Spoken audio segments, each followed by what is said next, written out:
So these Ya'juj and Ma'juj, they are dry and harsh in nature. And when they come out, they're going to come out so quickly and so fast that you will not be able to stand in front of them. You have to run away from them. And Ya'juj is a tribe, and Ma'juj is another tribe, but they are related. And they are actual human beings. Ya'juj and Ma'juj are human beings. They are tribes that actually exist on earth. They existed close to the time of Musa alayhi salam, in an era of a great king named Dzulqarnain. Anyone heard of Dzulqarnain?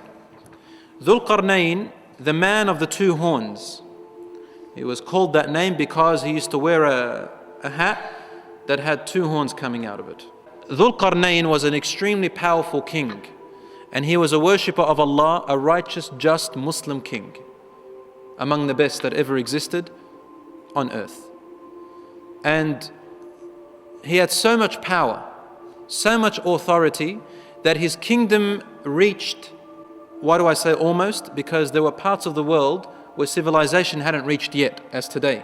But whatever existed in that time, wherever civilization reached, Dzulqarnain had power to there, right to the end part of civilization. And Allah subhanahu wa ta'ala talks about Dzulqarnain in Surah Al-Kahf. It speaks about Dzulqarnain as being that king. And Allah subhanahu wa ta'ala describes him, as I said, as a just and fair leader who used to say, whoever does good, then we will reward him. And whoever does wrong, then we will punish him a punishment in this earth, and in the hereafter will be punished by his Lord, a punishment that is unheard of. So he was very strict on laws that Allah subhanahu wa ta'ala has sent down. And he was very rewarding and generous for those who do good. So everybody loved him. And he brought justice this way. Very harsh on the wrong and very generous on the good. And Allah tells us about Dzulqarnain, describing his amount of kingdom, saying that, in a very allegorical, beautiful way of language, saying that Dzulqarnain, he reached a very far distance in land. He used to go around the whole world to see who is being oppressed, who is doing good to reward them, bringing justice between people. He used to physically go out with his army like that, looking everywhere as far as he can. That's what he spent his life in, traveling the world and applying justice and worship of Allah subhanahu wa ta'ala everywhere he went.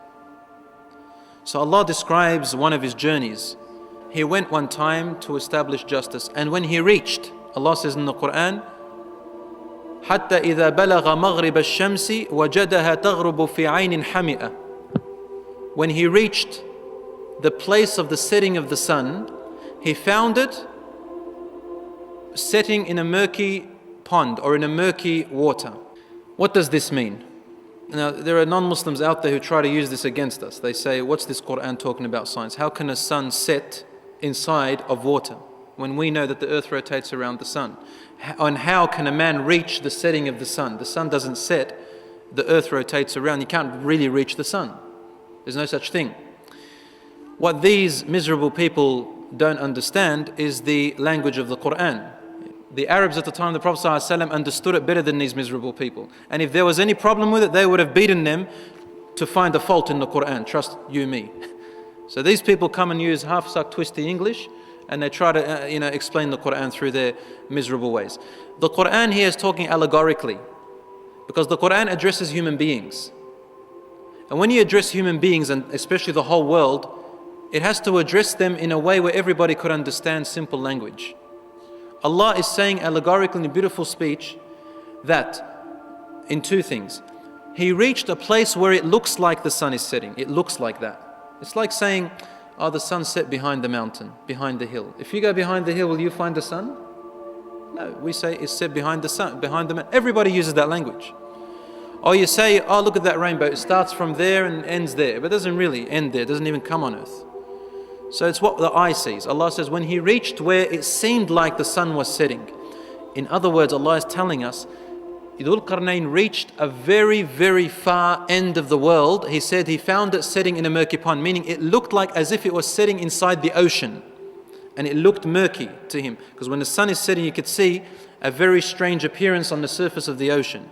Allah called it hami'ah. murky or a strange appearance or a foggy appearance. He found the sun setting there, meaning there was no more land beyond where he reached, meaning Dzulqarnain reached the farthest land where nobody could reach even further. There was no more civilization after there. That's what that verse is talking about. He said he found people there that could hardly understand normal speech. They were very primitive in speech. They said, Ya Dzulqarnain, O Dzulqarnain, they knew he was the king. Can you please help us? JUJ and MAJUJ, they are corruptors on earth. Now I want you to analyze with me over here. These people who are complaining to Dzulqarnain, they were very primitive in lifestyle and in language. So he reached the border of the world where civilization was so behind. And they were trying to explain to him about this other civilization that are even worse than them, that are even more primitive, worse and corruptive than these people that he just met. So he said, Oh Dzulqarnain, JUJ and MAJUJ are very corruptive on earth. They kill, they take, they steal, they do all these things. Can we give you some help, bring you some people, so that we can help you to make a barrier between us and them, so that they can't come to us and they can be cut off from the world. Then Dzulqarnain replies, he said, Allah has already given me enough power. I don't need your help. Thank you for offering. But what I want you to help me with is just a little bit of starting off the foundations of the wall. I'll make between you and them a wall. Atuni zubar al-hadid. Bring me some of your zubar al-hadid. It's a kind of metal, like brass, very strong metal, that can withhold any kind of environment, climate change. It doesn't rust very quickly. It doesn't rust at all, and it doesn't break. Zubar al-hadid. So it's the metal that cannot get rusted. So he built it in such a way that he ordered for them to blow heat. So he melted it and molded it in such a way that it became so solidified, so strong through heat and through steel, that he said, حَتَّى إِذَا جَعَلَهُ نَارًا, he made it melting because of fire. He said, آتوني أفرغ عليه قطرا. Bring me this other type of material that I may add to it, قطرا, that will make it extra strong. So the whole idea here, Allah is telling us that He built a wall or a barrier or a dam, something that was so strong, so impermeable, that nothing can reach and nothing can come, nothing can break it down anymore. No climate, no people, no weaponry, nothing. Allah says in the Quran, فَمَا اسْطَاعُوا أَن يَظْهَرُوهُ وَمَا اسْتَطَاعُوا لَهُ نَقْبًا. He said, no one was able to break through it, and no one was able to overpower it. It was such a strong wall, impermeable to anything. And when Dzulqarnain looked at the people, they looked at this wall and they said, wow, this is a very strong wall. And Dzulqarnain wanted to teach them a lesson. Finally, he said, قَالَ هَذَا رَحْمَةٌ مِّن رَبِّي. He said, this is from the mercy of my Lord. What's the mercy here? That He allowed us to prevent you from the corruption of JUJ and MAJUJ. Then he said, فَإِذَا جَاءَ وَعْدُ رَبِّي جَعَلَهُ دَكَّاءَ وَكَانَ وَعْدُ رَبِّي حَقًّا. He said, now, this wall has been built there, it's strong. This is a mercy from your Lord for now. But when the promise of my Lord has arrived, Allah has decreed something that's going to happen. Allah will make this wall destroyed. He will destroy it. Dakka, meaning it will be level with the ground. وَكَانَ وَعْدُ رَبِّي حَقًّا. The promise of my Lord is truly going to come, no doubt. What is he saying here? He's saying that JUJ and MAJUJ will be blocked off the world, from the world, until a certain time that is going to come. Allah, it is only Allah who will destroy, who will allow for this wall to be destroyed, and when it is destroyed, this JUJ and MAJUJ will come out.